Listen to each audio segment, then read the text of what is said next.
मैं तुम सदा आधार बार बार बल जाओ तन मन उहर चरण पार क्या मुखल मई गाओ मेहर करी जस कृपा करो धन्य धन्य गुरुदेवा दया सिंधु पुराण धनी नित्य करू तुम सेवा अचल भक्तिमयी देय प्रभु दीनया दीनया नाथ हाथ गा तुम आन करो अवरा खोलित साधु दीन दयाल कृपा निधि काम क्रोध मुधरे सब विधि अवगुण हारमयी प्रभु राखो मेरी लाजो तुम जारे अब मई पड़ा राधा स्वामी गुरु समनाथ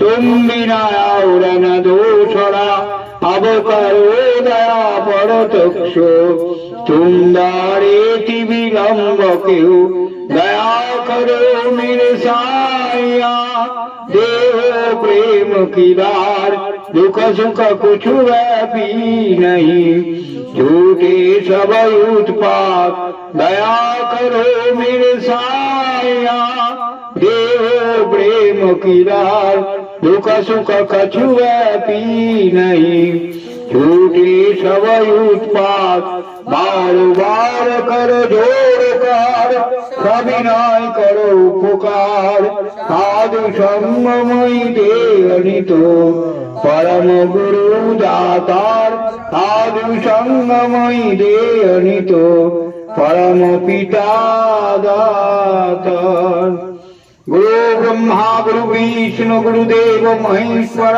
गुरुदेव परम ब्रह्म तस्मै श्री गुरुवे नमः अखंड लवणलाकार व्यक्तम रेणु चराचरम तत्पदंदर्शितम जेनो तस्मै श्री गुरुवे नमः अज्ञानतिमिरन्धस्सं ज्ञानञ्जन शलाकया चक्षुरुन्मीलितं येन तस्मै श्री गुरुवे नमः सावरं जगमं व्यक्तं येन कृष्णं चराचरं तत्पदं दर्शितं येन तस्मै श्री गुरुवे नमः चिद्रूपेण परिव्याप्तं त्रैलोक्यं सचराचरं तत्पदं दर्शितं येन तस्मै श्री गुरुवे नमः न गुरुरधिकं तत्त्वं न गुरुरधिकं तप तत्त्ववैराग्यपरं नास्ति तस्मै श्री गुरुवे नमः मन्नाथ श्री जगन्नाथ मद्गुरु श्री जगद्गुरु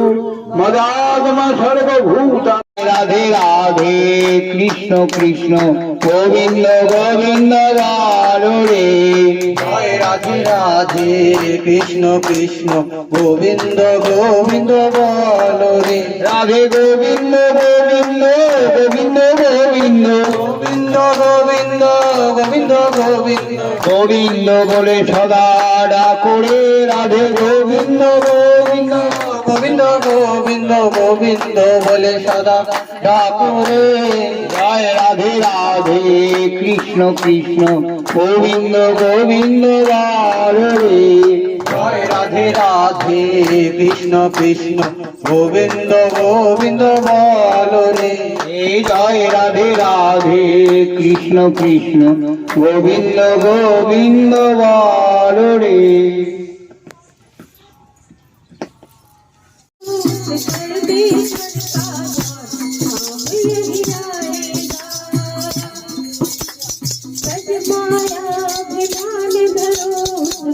परमेश्वर का ध्यान काम यही आएगा मोह माया में बंदे क्यों भरमाया मोह माया में बंदे क्यों भरमाया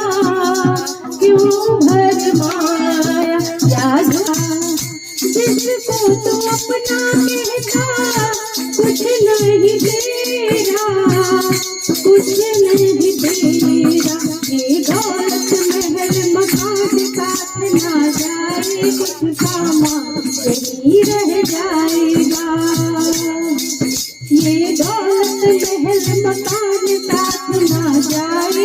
का मान यही रह जाएगा।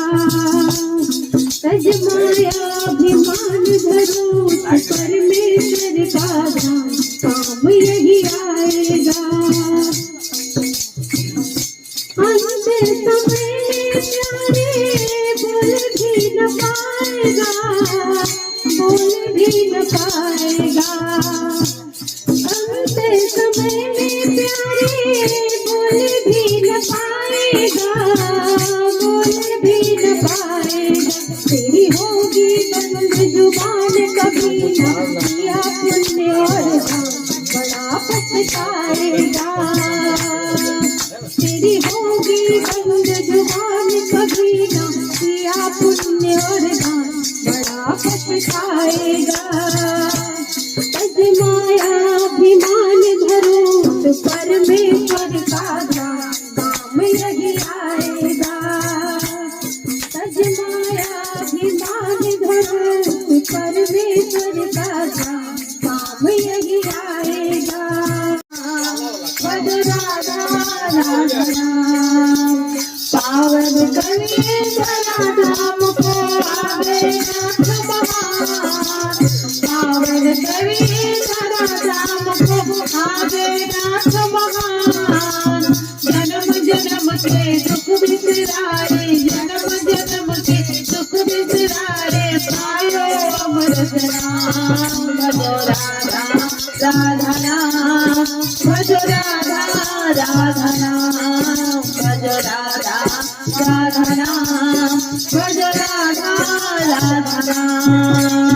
जीवन वर्धन के ज्ञान तुम्हें प्रभु सिखलाए। आए शरण में साधु संत सब अमित जीवन फल पावे। जीवन वर्धन के ज्ञान तुम्हें प्रभु सिखलाए। आए शरण में साधु संत सब अमित जीवन फल पावे।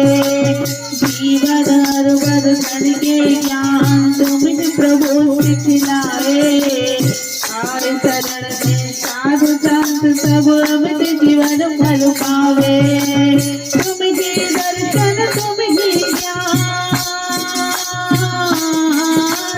तुम्हें दर्शन तुम्हें ज्ञान, तुम्हें दर्शन तुम्हें ज्ञान, तुम्हें दर्शन तुम्हें ज्ञान, तुम्हें वेद पुराण। भजो राधा राधा नाम, भजो राधा राधा नाम, भजो राधा राधा नाम, भजो राधा राधा नाम। पावन करिए धरा धाम को आवे नाथ महान। पावन करिए धरा धाम को आवे नाथ महान।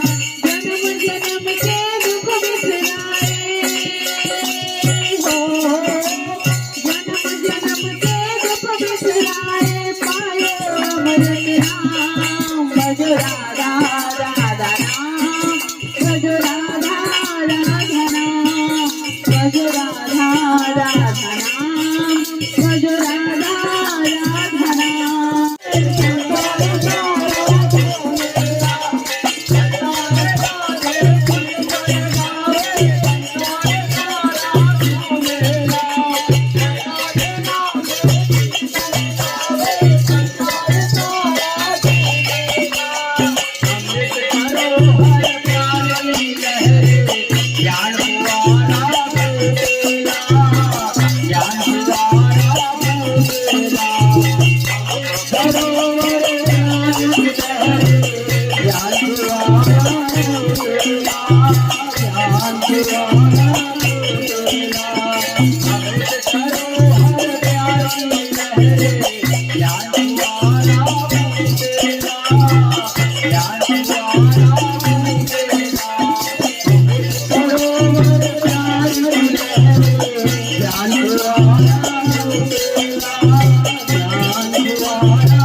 बोलने के लिए नहीं है, मेरे को सीखना है बहुत कुछ। जब तक मेरा आंख में तुलसी पौधा नहीं बना सीख नहीं चलूंगा। क्यों? ज्ञान के कोई शेष नहीं है, हमको सीखना चाहिए। मैं यहाँ पर सीखने के लिए आया सत्संग में। जय हो, हम 2 महीना आया गांधी धाम में, और मेरा रेलवे वाला था रिटायर किया है, अभी शायद मर गया है। बैजनाथ जी साहब भोजपुरी गाना गाते थे।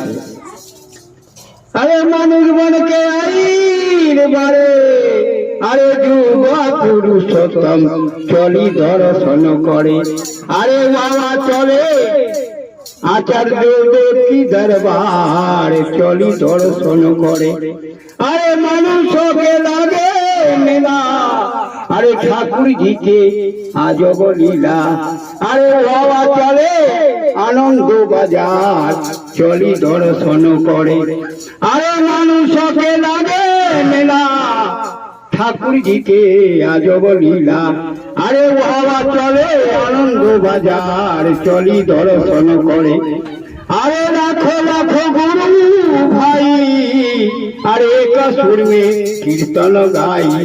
वहाँ चले श्री श्री आचार्य देव के दरबार चली दर्शन करे। तो इसलिए जो दादा माँ आप लोग दीक्षा लिए उसको ठीक से करिए। जल्द से जल्द देवघर में जाके अपना गुरु के दर्शन करिए। गुरु के पति गुरु वंशोद्धार बैठा है श्री श्री आचार्य देव।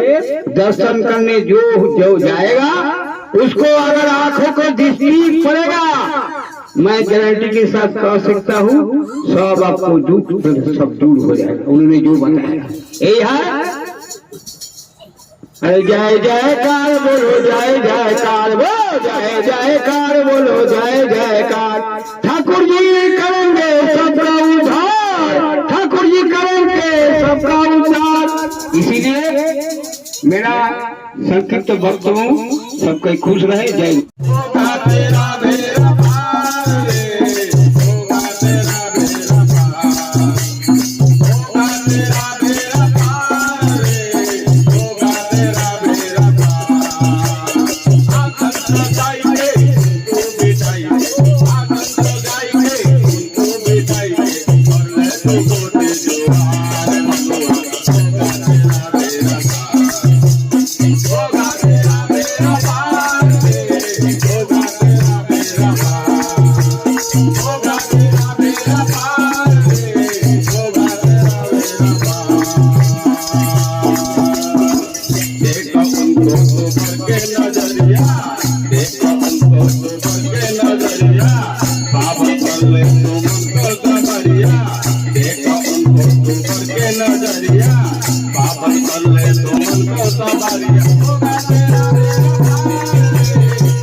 त्यागी माया भक्ति गुजरिया, त्यागी माया भक्ति गुजरिया, झूल जावे उनको सरबा। त्यागी माया भक्ति गुजरिया, झूल जावे उनको सरबा। विनती बारंबार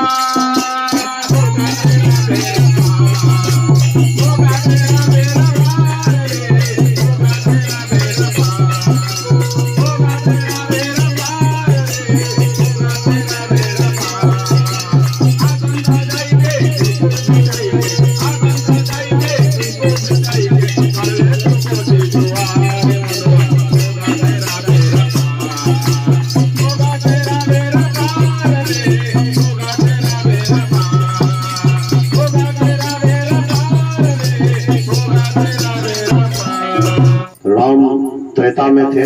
त्रेता में राम जो है रावण का वध किए थे। द्वापर में कृष्ण जो है कंस का वध किए थे। एक भक्त ने पूछा ठाकुर जी से कि आप इस कलयुग में किसका वध करने आए, पूछा गया। तो ठाकुर जी तो कुछ देर मौन रहे, उसके बाद बोले उस समय तो एक रावण था, एक कंस था, अभी घर घर में रावण है, घर घर में कंस है, कितनों को हम मारेंगे। हमारे घर में रावण है, हमको पता नहीं चल पा रहा। तो उसका वृत्ति और प्रवृत्ति रूपी जो रावण है या कंस है, उसको मैं मारने आया हूं। मनुष्य के अंदर जो सबसे बड़ा डिमेरिट है, वृत्ति प्रवृत्ति उसके कंट्रोल में नहीं है। इसीलिए नाम की महिमा का ठाकुर जी ने विमोचन किया है कि नाम जब अंदर जाएगा, ठाकुर जी का बीज नाम जब प्रवेश करेगा, जैसे किसी की तबीयत खराब होती है, उसका जो पावर है खत्म होने लगता है, हम हॉस्पिटल पहुंचते हैं तो सलाइन चढ़ता है कि उसमें एनर्जी पावर बढ़े। परम दयाल श्री श्री ठाकुर जी का सतनाम इस युग में अमर की तरह कायम हो रहा है।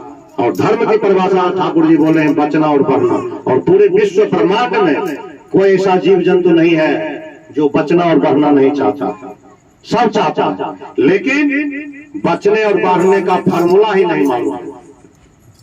जैसे हम कोई मैथमेटिक्स का क्वेश्चन सॉल्व करते हैं तो यदि फार्मूला यदि उसमें सेट कर जाए तो वो क्वेश्चन जल्द ही सॉल्व हो जाए।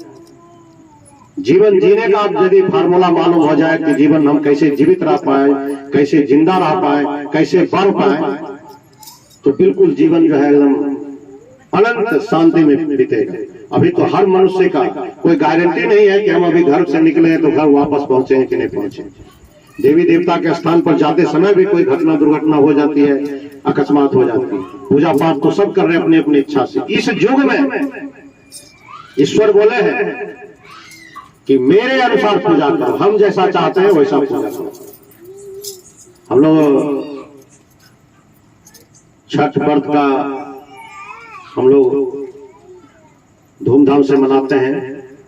देखिए सुबह सुबह जो सूर्य का अर्घ अर्पण होता है, अर्घ कहते हैं, सूर्य को अर्घ दे रहे हैं, छठ माँ को अर्घ दे रहे हैं। कब पड़ता है? सूर्य की किरण जब लालिमा दिखती है, सूर्योदय से पूर्व का जो समय है वही समय अर्घ का समय है। तो ईश्वर बोलते हैं कि ठीक उसी समय पूजा होनी चाहिए। तो कैसे होगा? कोई 7 बजे उठ रहा है, कोई 8 बजे उठ रहा है, कोई 9 बजे उठ रहा है, कोई नाइट ड्यूटी कर रहा है। सब कुछ जब कार्यक्रम शुरू हो जाता है तो हम जाते हैं अगरबत्ती पूजा करने के लिए। तो हम जो पूजा कर रहे हैं सामने वाले को एक्सेप्ट कर रहे हैं। हम जो कोई एप्लीकेशन देते हैं, छुट्टी का एप्लीकेशन या कुछ का एप्लीकेशन देते हैं, अगला सैंक्शन करता है तब तो हम छुट्टी पर जाते हैं। हम जो प्रार्थना कर रहे हैं ईश्वर के पास, वो प्रार्थना हमारी सुनी जा रही है कि नहीं सुनी जा रही है, कैसे पता चलेगा? तो जैसे जो रास्ता, हम कहीं भी नौकरी करते हैं, प्राइवेट जॉब करते हैं, सरकारी जॉब करते हैं, हमेशा मेरा ख्याल रहता है कि हमारे जो इंचार्ज है, हमारे जो बॉस है, हमारे जो ऑफिसर है, वो खुश रहे तो मेरा नौकरी सही सलामत रहे। तो हमारे जीवन को जो दाता जो है, best fulfiller of the world, जो पूरे ब्रह्मांड को चला रहे हैं, और हर चीज को चलाने के लिए एक चीफ होते हैं। एक जिला को चलाने के लिए जिला मजिस्ट्रेट कलेक्टर होते हैं, पंचायत को चलाने के लिए पंचायत का इंचार्ज होता है, स्टेट को चलाने के लिए चीफ मिनिस्टर, देश को चलाने के लिए प्राइम मिनिस्टर। तो पूरे ब्रह्मांड को कौन चला रहा है? वही ईश्वर। ईश्वर को यदि हम समझ लें, ईश्वर को यदि हम अपने सानिध्य प्राप्त कर लें, तो पूरे विश्व में कहीं भी हम भ्रमण कर सकते हैं, हमको किसी बात की चिंता नहीं है। हमको पहचानना पड़ेगा, जानना पड़ेगा, और जानने के लिए बिना परम दयाल परम परमेश्वर श्री ठाकुर के शरणापन्न हुए। एक कहावत है कि जब सूर्य की किरण जब सुबह निकलती है और हम कमरे के अंदर बैठे हैं और सूर्य का किरण हमारे शरीर पर पड़े, तो घर में बैठे बैठे यदि हम सोचेंगे कि सूर्य की किरण हमारे शरीर पर पड़ जाए तो ये असंभव काम है। सूर्य की रोशनी प्राप्त करने के लिए हमको घर से निकलकर बाहर निकलना ही पड़ेगा।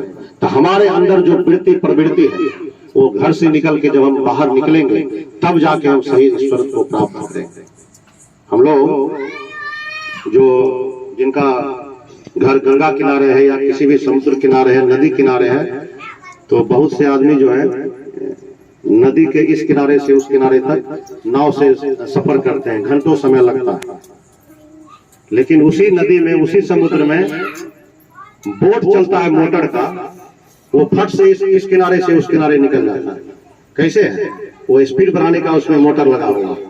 लेकिन हम तो नाव खेपते जा रहे हैं, नाव खेपते, जीवन जो हम चला रहे हैं, अपना जीवन जो जीव रहे, जन्म से लेकर मृत्यु तक नाव खेपते जा रहे हैं, नाव खेपते कब किनारा पहुंचेंगे पता ही नहीं चलता।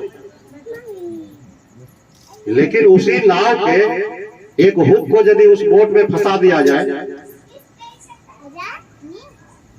तो बोट का जो स्पीड है वही नाव की गति हो जाएगी। नाव जो हम पतवार खेवते हैं तो कितना समय लगेगा पता नहीं, लेकिन नाव का हुक यदि हम बोट में फंसा दें तो क्या नाव की गति भी उसी बोट की गति हो जाएगी। तो बोट में जो मोटर लगा है परम दयाल जो सत्ता का, सर्वोत्तम सत्ता के जो मालिक है ईश्वर है, और हम मनुष्य हैं, हम पतवार खेप रहे हैं। लेकिन थोड़ा सा नुक्सी यदि हम उस परमात्मा में फंसा दें तो मेरा भी वही गति पकड़। हम लोग समझ पा रहे हैं, हमारे जीवन में बहुत से भूल त्रुटियां होते रहती है, लेकिन हम जब फंसाए हुए हैं बोट में तो किसी न किसी प्रकार से हम किनारा लगेंगे। सदियों जिनके पास बहुत से उदाहरण होगा जो ठाकुर जी को लेके चल रहे हैं, बहुत से जीवन में ऐसा लग रहा होगा कि अब जीवन बचना मुश्किल है, जीवन बचना मुश्किल है। ये कोरोना पीरियड में कितनों का जीवन चला गया, सरकारी सेवा करते करते उनका जीवन समाप्त हो गया। लेकिन ठाकुर जी का जो यजन याजन इष्टवृत्ति का फार्मूला, जो जीवन को बचने और भरने का जो फार्मूला उनको मालूम था, उन्होंने उस नियम को पालन रखा, तो आज भी इस धरती पर जीवित हैं। 2 साल 2.5 साल तक हम कोरोना पीरियड में घर से निकल नहीं सके। तो हम यदि पूजा करते हैं अपने मन से, देवी देवता को प्रसाद चढ़ाते हैं, तो मार्केट ही खुला नहीं, प्रसाद चढ़ेगा कैसे? तो उस परिस्थिति में जो नाम मिलता है उस नाम को जपने और प्रतिदिन भोग लगाने का ये ठाकुर जी एक फार्मूला दिए हैं कि प्रतिदिन 1 रुपया है या 2 रुपया है, जो भी है उनको भोग अर्पित करें। क्योंकि आदमी के पास प्रसाद मिले ना मिले, अगरबत्ती मिले ना मिले, पैसे सबके पास रहते हैं, और वही ठाकुर के पास आश्रम पहुंचता है और उसी में मेरा मंगल छिपा हुआ है। ये करें, और हम जब ठाकुर को पकड़ते हैं तो मेरा जीवन स्वर्ग जैसा होता है। एक कहानी कह के मैं अपनी बात को समाप्त करूंगा। ठाकुर जी के समय की बात है, एक भक्त ठाकुर जी के आश्रम में बहुत दिनों से रह के अपना जीवन यापन कर रहे थे। सुबह सुबह का समय था, दरवाजा खोला, उसमें एक पहले तो टेलीग्राम के माध्यम से खबर, एक दूसरे से खबर, इमरजेंसी खबर जो है टेलीग्राम से पहुंचता था। तो उस गुरु भाई की धर्म पत्नी एक टेलीग्राम की थी कि बच्चे का तबीयत बहुत खराब है, सोनू के पापा, या ऐसे करके चिट्ठी लिखा जाता था, आप कृपया घर आ जाइए। तो वो आश्रम में जो रह रहे थे तो सोचे बिना ठाकुर के परमिशन के हम जाएंगे कैसे। तो टेलीग्राम को ऊपर वाला पॉकेट में रख के ठाकुर जी को प्रणाम करने जा रहे हैं, और ठाकुर जी तो अंतर्यामी है, सब कुछ देख रहे हैं, सब कुछ समझ पा रहे हैं। जो ही प्रणाम करते हैं अब निवेदन करेंगे जो हमको घर जाना है, निवेदन करने ही वाले थे। ठाकुर जी बोले कि तुमको अभी कलकत्ता जाना है, 15 दिन एक काम है, वो 15 दिन के बाद काम करके आना है। अब वो भक्त जो है असमंजस में पड़ गया, अब करे तो क्या करे। इधर चिट्ठी आई है घर से कि बच्चे का तबीयत खराब है, सोनू के पापा घर आ जाइए। इधर ठाकुर जी बोल रहे हैं कलकत्ता जाने के लिए, लेकिन अगाध प्रेम है, ठाकुर जी का भक्ति है। जैसे राम के समय में भी भक्त हनुमान एक ही इच्छा रहती थी कि राम कैसे खुश हो, वैसे यदि भक्त यदि धरती पर है तो उसको कोई दुख नहीं होगा। तो उन्होंने पत्नी की बात ना मानकर ठाकुर जी की बात मानी, कलकत्ता चला गया। कलकत्ता जब गए, जिसका संदेश दिया गया, जिनके यहाँ पहुंचने गया, बोले यहाँ तो कोई खास काम है नहीं, 1-2 दिन में सलट जाएगा। लेकिन ठाकुर जी तो हमको बोले 15 दिन में काम खत्म करके आने के लिए। तो 15 दिन का जो टारगेट मिला, 15 दिन काम खत्म करके 16वां दिन ऐसे जैसे समय काट के फिर 16वां दिन आए। रात हो गई, ठाकुर जी को मने मन प्रणाम करके फिर घर गया। तो फिर दोबारा एक चिट्ठी मिला, टेलीग्राम। उसी तरह दरवाजा तो 15 दिन बंद करके चले गए थे, फिर दोबारा इंटर किए तो फिर एक और टेलीग्राम पड़ा हुआ था। वो टेलीग्राम खोले तो देखते हैं कि सोनू के पापा, अब आपको आने की जरूरत नहीं है कि बच्चे का तबीयत ठीक हो गया है, अब आपको घर आने की जरूरत नहीं है, आप ठाकुर जी की सेवा में आप लगे रहिए। वो बने मन रात भर सोच रहा है कि ये क्या हो गया। मेरा तो मन बफला रहा था कि बच्चे की तबीयत खराब देख नहीं पा रहे, लेकिन ठाकुर जी तो उधर कलकत्ता भेज दिए और इधर बच्चे का तबीयत ठीक हो गया। तो गुरु के आदेश का पालन करने से कितना बड़ा दोष खंडन हुआ, ठाकुर समझ रहे हैं और वो भक्त समझ रहा है। सवेरे सवेरे फिर वही टेलीग्राम लेके ठाकुर जी को कहने जा रहा है कि मेरे बच्चे का तबीयत ठीक हो गया। फिर ठाकुर जी बीच में टोकते हैं, कैसा है, क्या खबर है। तो भक्त रो रहा है ठाकुर जी के सामने कि ठाकुर आप इतने दयालु हैं, हम तो सोच के आए थे कि हम अपने घर जाएंगे, लेकिन आपने ऐसा कैसे हो गया, ऐसा क्यों हुआ। तो ठाकुर जी तो अंतर्यामी है, ये मजबूर कर दिया। ठाकुर जी बताइए क्या बात। तो ठाकुर जी बोले उस बच्चे का तबीयत बिल्कुल खराब था और जो ग्रह गोचर था, पिता का चेहरा देखने के साथ उसकी मृत्यु हो जाती। मम्मी के घर से चिट्ठी आई थी कि पापा घर आ जाएंगे। पापा का मुख देखते ही बच्चे की मौत लिखा हुआ था, वो जो विधाता लिखा हुआ था। तो ना पापा पुत्र के पास जाएगा ना उसकी मृत्यु होगी। वो कौन जानते हैं, जो विधाता जो ईश्वर पुरुषोत्तम है वही जानते हैं, हम और आप नहीं समझ पाते। उनकी लीला को समझने के लिए भक्त हनुमान जैसा भक्ति चाहिए।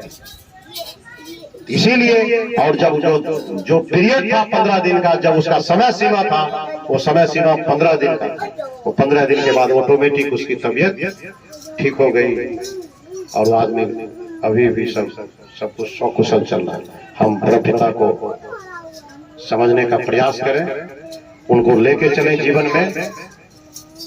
दुख कहाँ चला जाएगा, कष्ट कहाँ चला जाएगा, दरिद्रता कहाँ चला जाएगी, ये हमको भी पता नहीं चलता। हम लोग जीवन, सभी के जीवन में इतने गुणवान है, अब कुछ नहीं है, चलते फिरते कहीं से स्थान बैठने, भजन कीर्तन, ये तो हमारे पास समय है, कर रहे हैं, ठाकुर जी का गुणगान कर रहे हैं, चर्चा कर रहे हैं। अब किसी के पास टाइम नहीं है, चलते फिरते नाम मिल रहा है, और 2 मिनट भी यदि समय मिला तो हम इष्टवृत्ति करके अपने जीवन के क्रियाकलाप शुरू कर सकते हैं। यही है सबसे बड़ा मंगल फल। और ठाकुर जी बोलते हैं, you are for the lord not for others, you are for the lord and so for others. पहले ईश्वर का बनने के बाद सारा चीज सॉल्व है।